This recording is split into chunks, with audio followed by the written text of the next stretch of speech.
Assalamualaikum warahmatullahi wabarakatuh. Salam sejahtera bagi kita semua. Perkenalkan, nama saya Imam Susetyo dengan NIM 211070202. Di sini saya akan menjelaskan tentang struktur tulang belakang, gerak pada tulang belakang, atau bisa disebut spine. Tulang belakang mulai dari leher sampai ke ekor yang di bawah ini, sampai ke tulang ekor. Nah, di bagian tulang belakang itu atau kolumna vertebra terdiri dari 5, yaitu ada struktural, torakal, lumbal, sakrum, sama koksi.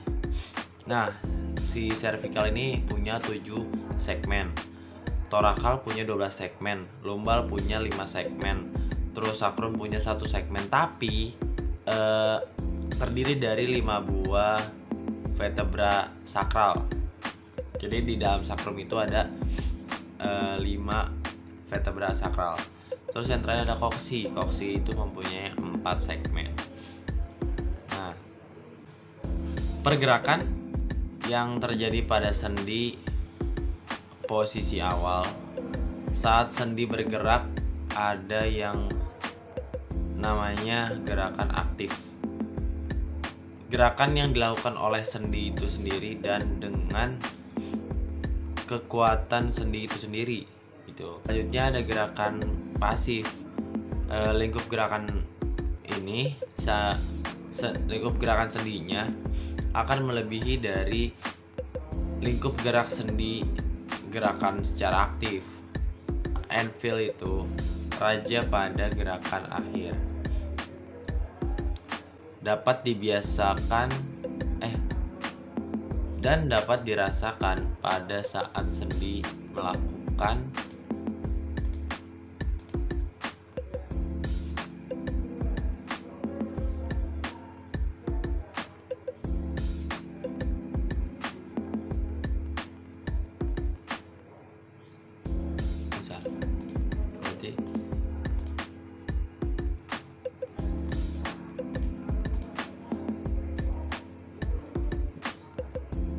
Nah, di anvil itu ada yang hard. Nah, yang hard itu biasanya keras. Udah pasti ya, dari kata-katanya hard itu keras.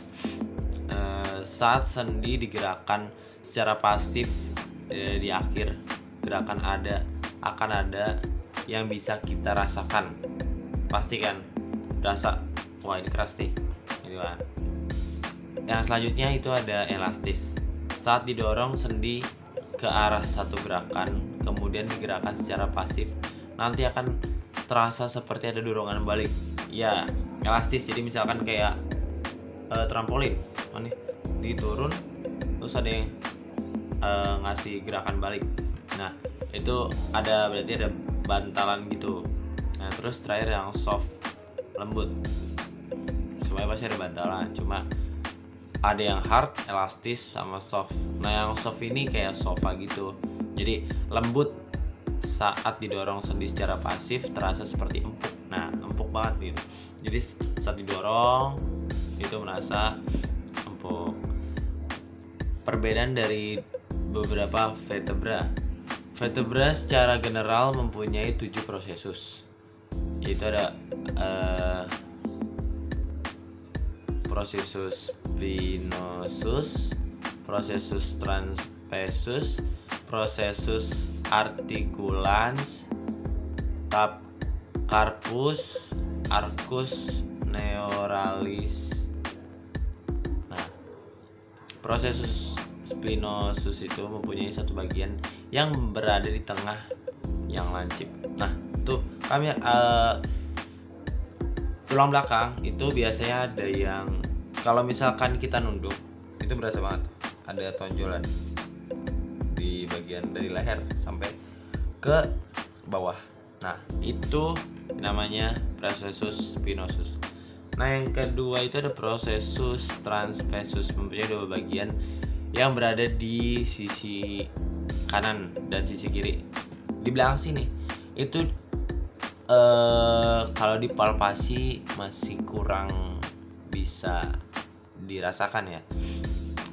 Bisa dirasakan cuma masih kurang. Nggak seperti prosesus spinosus. Jadi itu ada dua di bagian kanan kiri, belakang kanan kiri yang belakang itu di situ. Terus ada prosesus articulas.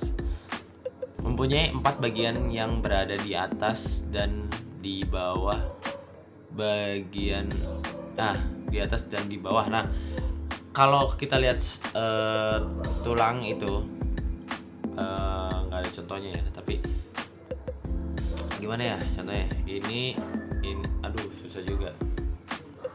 Pokoknya di atas sama di bawahnya itu ada buat menampung ya, buat jadi misalkan C1 sama C2. Nah itu bagian bawahnya prosesus artikulansnya C1 itu bakal nempel sama